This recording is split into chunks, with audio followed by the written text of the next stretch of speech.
it's worth sharing. You think you have a boring life, but the next person might be striving for your lifestyle. Be happy doon sa mga nabuboring, hindi nasisiyahan kung anong mayroon ngayon, kung anong sitwasyon ngayon. Maaaring yung iba ay nag-i-strive sa kung ano yung lifestyle na mayroon ka. So be thankful.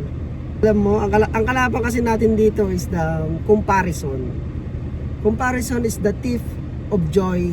To stay kind and keep loving life. Life is all just a big game perspective. Diba? Kung ano yung maybe nasa yung perspective, kasi yan yung pagtingin mo sa bawat